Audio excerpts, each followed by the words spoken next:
स्वागत है आप सभी लोगों का डेवटेक माइंड्स में। आज इस वीडियो से हम स्टार्ट करने जा रहे हैं एक पाइथन प्रोग्रामिंग की बहुत ही बेहतरीन प्लेलिस्ट।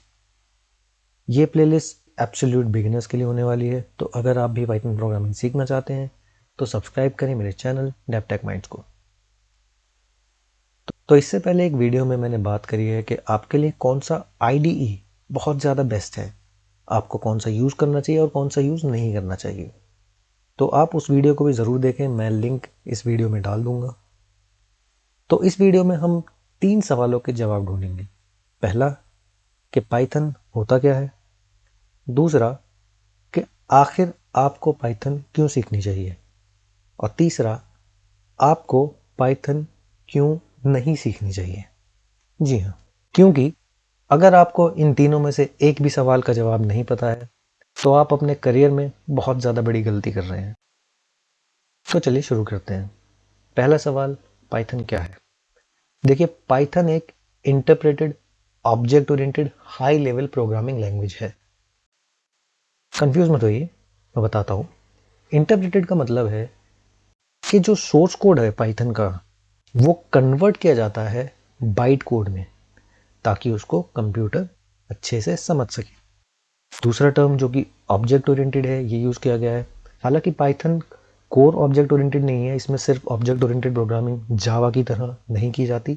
इसमें हम प्रोसीजरल प्रोग्रामिंग भी कर सकते हैं और ऑब्जेक्ट ओरिएंटेड प्रोग्रामिंग भी कर सकते हैं। अब कंफ्यूज होने की ज़रूरत नहीं है। प्रोसीजरल प्रोग्रामिंग का मतलब है कि हम एक लॉजिक लिखेंगे, स्टेप बाय स्टेप उसका एग्जीक्यूशन होगा, पहले ये प्रोग्राम चलेगा, पहले ये फंक्शन चलेगा, एक्सेट्रा। ये सारी चीज़ें हम आगे समझेंगे जब हम फर्दर पाइथन को पढ़ेंगे। जो ऑब्जेक्ट ओरिएंटेड अप्रोच है ये जावा प्रोग्रामिंग की अप्रोच है, जिसमें हम क्लासेस बनाते हैं और उनके इंस्टेंसेस जो कि ऑब्जेक्ट होते हैं उनका इस्तेमाल करते हैं। अब क्लास क्या होती है? क्लास एक ब्लूप्रिंट होता है, जैसे कि आप एक नक्शा बनाते हैं किसी चीज़ का, और ऑब्जेक्ट उस नक्शे में रखे जाने वाली चीज़ें होती हैं। तो आप इस तरीके से इसको समझ सकते हैं। इसका फ़ायदा होता है कि कोड की रीयूजेबिलिटी बहुत ज़्यादा बढ़ जाती है। तो पाइथन में हम ऑब्जेक्ट ओरिएंटेड प्रोग्रामिंग कर सकते हैं। हालांकि दूसरे प्रोग्रामिंग लैंग्वेजेस जैसे कि सी, अगर आपने सी पढ़ी हो तो उसमें ऑब्जेक्ट ओरिएंटेड प्रोग्रामिंग नहीं हो सकती। तीसरा टर्म है high level programming language. High level का मतलब है कि ये हमारे लिए, इंसानों के लिए समझनी बहुत आसान है, मगर कंप्यूटर के लिए समझनी थोड़ी मुश्किल है। तो ये 3 टर्म समझने के बाद आप पाइथन को समझ पाएंगे। पाइथन यूज़ क्यों की जाती है, ये भी सवाल उठ सकता है। पाइथन यूज़ इसलिए की जाती है क्योंकि बहुत ही ज़्यादा सिंपल है, आसानी से आप उसको समझ सकते हैं। इसके सिंटेक्सेस जो हैं वो बहुत ही ईजी हैं, बहुत ही अच्छे से समझ आते हैं। और इसको जब हम पढ़ते हैं, इसका जब हम कोड रीड करते हैं तो ऐसा लगता है जैसे नॉर्मल इंग्लिश में हमने कुछ चीज़ें लिखी हैं।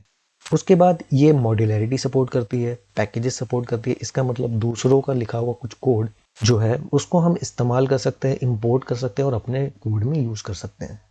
तो ये भी बहुत अच्छी चीज़ है जो पाइथन हमें प्रोवाइड कराती है, और इससे हमें कोड की रीयूजेबिलिटी मिल जाती है और मॉड्यूलैरिटी भी मिल जाती है। इन टर्म्स के बारे में भी हम आने वाले टाइम में बात करेंगे। अब आता है हमारा दूसरा सवाल, वाई पाइथन। तो अगर आप डेटा साइंटिस्ट बनना चाहते हैं या डेटा एनालिस्ट बनना चाहते हैं, डेटा एनालिसिस करना चाहते हैं, इसमें आज के टाइम में सबसे ज़्यादा यूज़ होने वाली लैंग्वेज पाइथन ही है। पिछले वक्त में आर वगैरह यूज़ की जाती थी, पर राइट नाउ अगर आप कोई भी डेटा एनालिसिस की या डेटा साइंटिस्ट की जॉब ढूंढेंगे उसमें आपको Python as a compulsory language मिलेगी। तो इसका मतलब क्या है कि पाइथन बहुत ज़्यादा ज़रूरी है इस करियर ऑप्शन के लिए। हालांकि सिर्फ पाइथन से आप एक डेटा एनालिस्ट नहीं बन सकते, आपको डेटाबेस सीखना पड़ेगा, आपको मशीन लर्निंग सीखनी पड़ेगी, आपको बाकी भी काफ़ी सारी चीज़ें सीखनी पड़ती हैं। इसके अलावा पाइथन को बैकएंड डेवलपमेंट में भी यूज़ किया जाता है। तो उसमें अगर आप जेंगो जानते हैं या फ्लास्क जानते हैं तो इसका इस्तेमाल करके बैकएंड वेब डेवलपमेंट आप कर सकते हैं। तो इससे आपको शायद समझ आ गया होगा कि पाइथन सिर्फ अकेली आपके लिए पूरी नहीं है। एज अ करियर ऑप्शन अगर आप सिर्फ पाइथन प्रोग्रामर बनना चाहते हैं तो ये एक सही डिसीजन आपका नहीं होगा। यहीं आपका तीसरा सवाल आता है कि वाई नॉट पाइथन। इसका जवाब उसी सवाल में छुपा है कि अगर आप सिर्फ और सिर्फ पाइथन सीखकर अपना करियर बनाना चाहते हैं, या आपको किसी ने कह दिया कि भाई पाइथन सीख लो और लाखों में कमाओगे, तो ये बिल्कुल गलत है, ये झूठ है।